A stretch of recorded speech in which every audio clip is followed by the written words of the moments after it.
G'day everyone, my name's Hatfield-Dodds, and this is fully automated testing about the code that I wrote to write your tests. I want to get started with an Australian tradition called an acknowledgement of country. This is my hometown of Canberra, but before it was the settled town of Canberra, it was Ngunnawal country, the First Nations of this area. And I want to pay my respects to their elders past and present and acknowledge that people have been living and teaching and working here for tens of thousands of years before my family showed up in the area. But let's jump into testing. Thanks to my friend David, I'm not going to be talking about reversing a list. Instead, let's try a slightly more complicated example. How about reversing a list? If you were testing the reversed built-in, you might write tests something like this. You check that if you sort a list which is already sorted, you get 1, 2, 3 out. If you sort 3, 2, 1, you get 1, 2, 3. So it works for both integers and floats, and it also works for strings. So far, so good, right? And then if we don't want to repeat ourselves, we might use a parameterized version. This is about the same length when you've got 3 examples, but it makes it much easier to add further examples afterwards. The trouble is that we haven't actually automated anything here, really. We've just recorded our own idea of what the test should do, like the exact input and the exact output, which we had to come up with by hand. And I want to say that whether your mechanical Turk is the 18th century chess-playing automaton or the modern version, hiding human labor is not really automation. So I want to see, what can we do that takes us beyond this? In particular, what would it take not to have to come up with the answers for ourselves? So one simple version would be if we have a trusted version of the sorting function. We can just compare that our new version works the same way as the old version. This works surprisingly well, and it actually comes up fairly often. You might have multi-threaded code, and you can say it should always work the same with single thread as with multi-thread. Or if you've just refactored something, the old version works the same way as the new version. There are also some cases where we write like a complicated version of something for an optimization, and we can say the optimized version should give the same answers as the slow and stupid version, even if the slow version is not really viable in production. Or finally, we get cases where because we're not in production, we can just write like a tiny in-memory version, like our in-memory database operates the same as our distributed database, that kind of thing. So this works pretty well, but it's not always practical, I'll admit. So we might want a more general sorting function, and if we don't know how to sort a list, we can still check that we sorted it correctly. And that's in 2 parts. First, we can check that the resulting list, that is the output, is in sorted order. For each pair of elements in the list, the first element is less than or equal to the second element. That's obvious enough. And we can also check that we haven't just like cutely returned the empty list as a performance optimization. So we've got the same number of elements in the input and the output and the same set of elements. The problem here is that an evil implementation could, for example, replace the list 1, 2, 1 with 1, 2, 2 and still pass this test. So to be complete, we'd actually want to check that we have the same number of each element, as I said earlier. So far, so good, right? The catch is we still have to think of all the inputs to our test.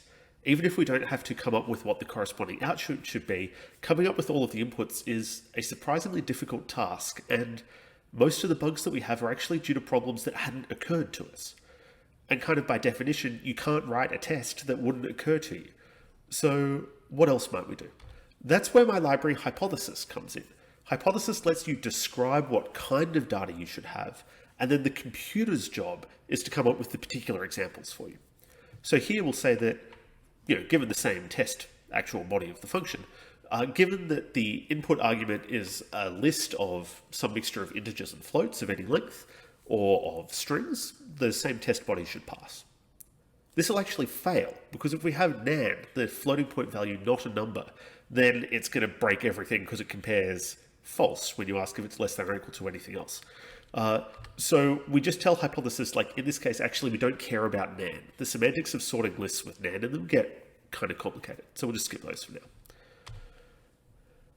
But what if, the problem here is like I still had to write this test. I still had to write this by hand. So what if you didn't have to write the test at all? What would that look like? All right, welcome to the Ghostwriter. If you install Hypothesis with pip install Hypothesis, you get the command line interface which can write property tests for you. And there's a bunch of different options about what kind of tests you want and whether you want to write them for a single function or a whole module. Let's check it out with the example of the sorted function. Sort add, not sort, of course. So hypothesis right sorted. And we get a quick test, which pretty quickly has shown us that we forgot to test the key and reverse arguments before.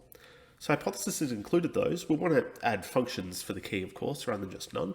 But this is a pretty good start for our test. We can sub in our existing function body. At the moment, all this is testing is that when we call it on any valid input, it doesn't crash. That's embarrassingly effective on my code. But we can also tell hypothesis that sorted is idempotent.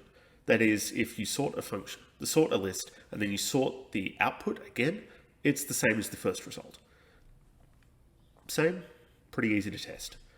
We can also test for the equivalence of two functions. For example, the literal eval and the eval built-in. This is kind of like the trusted version pattern that I told you about earlier in the talk. And here we see that the Ghostwriter doesn't quite know everything. So it hasn't noticed here that the node or string is the same thing as the source code. And it's also just guessed that any Unicode string, like any string, is valid source code, which is not really true. And it's especially not true that any string is valid Python literal. But I think you can see how you would modify this test to actually account for all of that stuff. You would just take your two arguments, delete one of them, substitute in the other variable name, and there's also that comment telling you that we need to substitute in something for the nothing strategy. Property-based testing was originally named that in Haskell because many functions in Haskell have these algebraic properties, and some do in Python as well, like the addition operator. Addition is associative, that is, if you add A to B plus C, or if you add B plus C to A, you should get the same result either way. And we also know that if we add 0 to any number, then we should get the same number, and that's what the identity element is about. On more complex versions, we can check that if we compress and decompress, or in general, serialize and deserialize, or save and load our data, we should always get the same data back. This is a great test pattern because it's really general. It shows up in all kinds of code bases, and saving and loading is often both complicated, involves complicated data structures, and it's absolutely critical that we get the same data back. In this case, hypothesis is smart enough that if we just tell it compress, it'll notice that there's a decompress function in the same module, and infer that it should probably write a round-trip test. And so here, all we need to do is, again, because there's no type annotations in the standard library, replace nothing with the strategy to generate byte strings. All right, most complex example, and the last one of the talk. Let's look at JSON encoding. JSON, it turns out, is hugely complicated. It's got all of these different options for how we serialize and deserialize JSON. But I just wrote up, instead of having to live code it, a short version here, which shows that JSON is recursively either none, true or false, a number or a string, or a list of JSON or a dictionary of Unicode strings JSON. And then we just dump it out as text, load it back in, and assert that we got the same thing.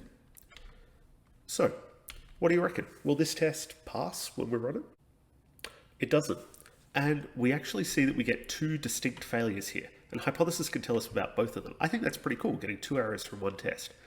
The first is that nan is not equal to itself. Okay, so we'll exclude nan in a minute. But the second is that if our object is infinity, but allowed nan is false, Python tells us that non-finite numbers are not, strictly speaking, valid JSON.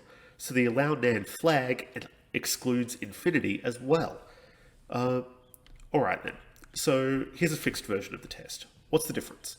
The first difference is that we had assume. And so here we go, like, if object is not equal to itself, that's to trigger nan, then just like tell hypothesis that's a bad example, try something else. And then we will always allow nan, because that seems a bit easier than trying to exclude both nan and infinity from our floats, though it's only like two arguments. You can totally do that. If we run this one through PyTest, do you reckon this is going to pass or fail? This one also fails.